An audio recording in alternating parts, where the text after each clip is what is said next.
Hey, what's happening? Let's see here. Today I'm going to be talking about this guy right here. This is the Casa, let's see, HS210, or I guess the HS210.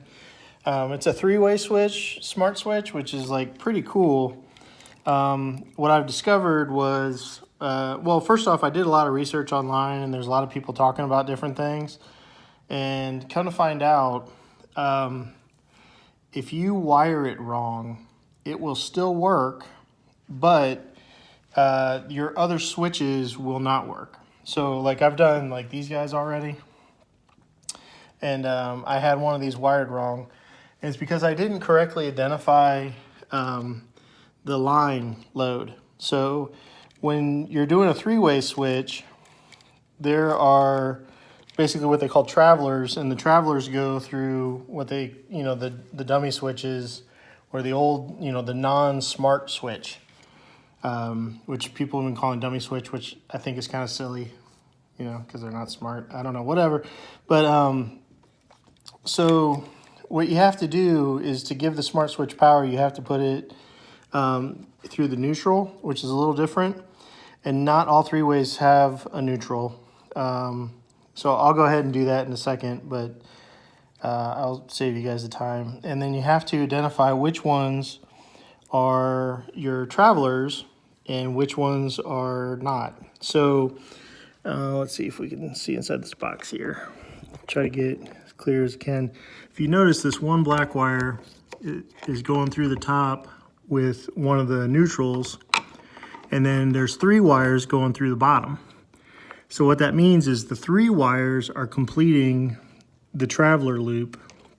So yours should look like this, if you're doing it correctly, where both of the travelers coming out of the same wire are going into the smart switch.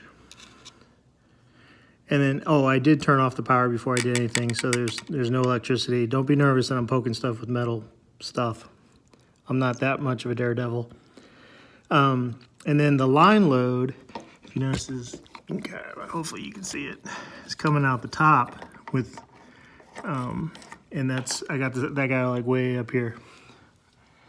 So let me finish wiring it up, and then I'll put it together. But my point though is, if I took this line load and I put them here, just because, if I was like, oh, well, the line is actually the red one, which, why would it be? But, like say we thought we knew what we were doing and you put that traveler in the line load, this will still function because it will complete the circuit. And then I've seen a lot of people where they'll say like, oh, you have to have it, the three-way smart switch like close to the line breaker, or it has to be in a certain order. And my guess is that's not actually true. They probably just wired it wrong, and that's the time that they got it to wired it correctly, is when they did it in that. All that other stuff is just superstition. So that's part of the reason I'm making this video. Also, if you have any comments, or if you like it, give me a thumbs up, because that would be cool. All right, so here we are. Got everything connected. Put some tape on stuff. Put some tape on my wire here. That's good for a couple different reasons too. You got a ground in here, which is an easy thing that can short. If your ground touches any of your other stuff, like, you can cause some problems. With things shorting out and not working as expected, or you can catch it on fire. You never know. But you want to be safe. And then I like to, put tape on here too, just, for the same reason. There are exposed screws, and I know a lot of electricians, they'll just, just throw it in there. Also, one thing that I do want to mention, like, I pre-bend my wires in the direction that they need to be. This box is actually quite thick. Something to consider if you don't have, like, if you have the older metal boxes that have the screws that go into the box, you might not have as much space Actually, I have one of those, so I could probably show you that. Give me 1 second. So here's one of the metal ones that I'm having a problem with. If you notice the screws, they come up. So when this goes to fit in here, see like how tight of a fit that is. So I'm debating on 3D printing a light switch that goes sideways, or looking for one that goes sideways and then just putting it in that way, since it is a double junction box, not the single. But I'm thinking that this box was like an afterthought.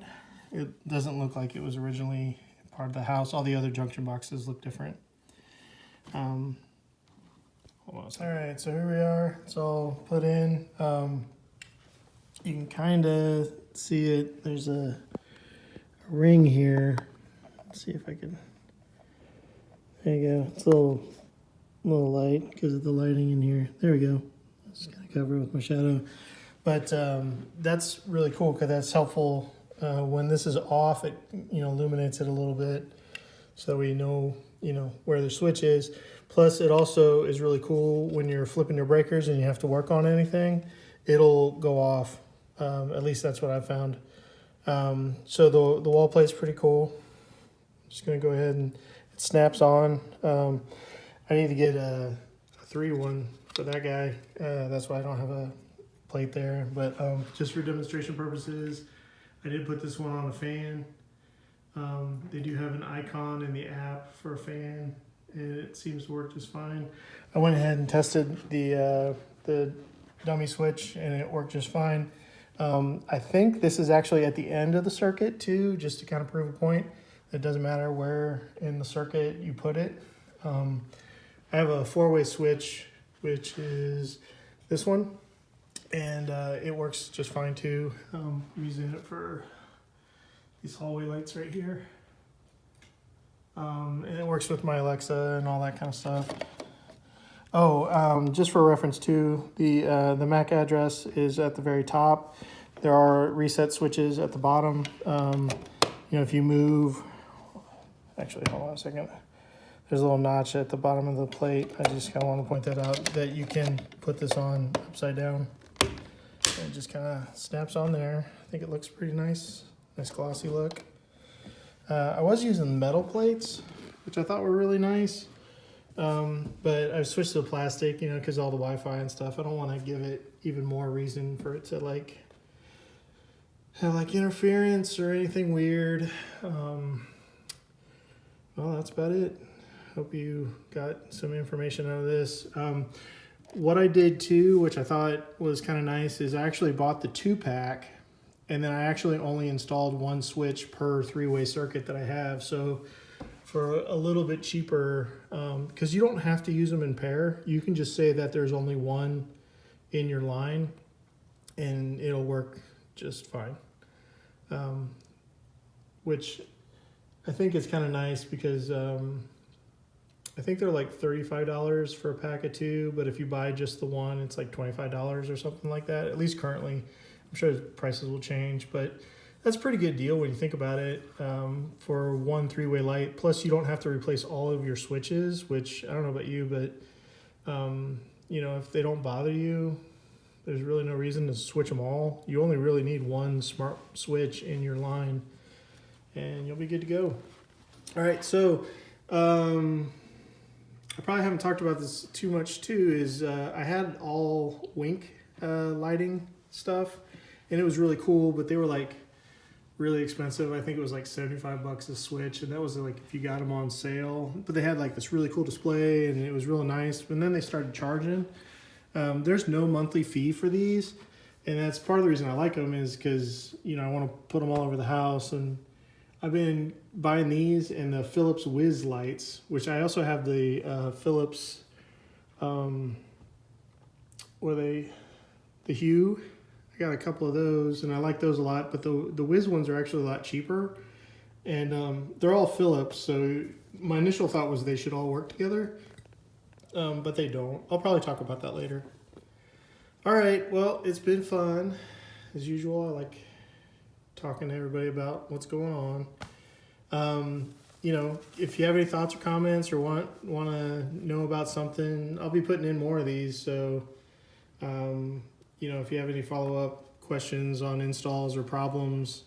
I did have to use the reset buttons a couple times. I should probably say that. So to connect it to the Wi-Fi, and then because you can link the switches, which once again I don't like. This one was originally linked to another switch. It did cause a problem. I had to reset it like a couple times. And also, weirdly enough, my neutral line wasn't in all the way, and it still functioned, which was confusing because I didn't expect it to work at all. So for troubleshooting, you know, make sure to double check all of your connections. Because I did read where some people were having problems where they were like, well, if I push it all, you know, if I push it all the way back, it like stops working. Well, the problem is your wire probably came out. So, you know, you probably need to like make sure your wires are all right. It's not necessarily the switch itself, you know, getting squished. It could be. More than likely it's your wires are squished and they got, you know, pulled out. That's what happened to me. So I'm glad I found that though, because that could be a problem. All right. Once again, thanks everybody. Bye.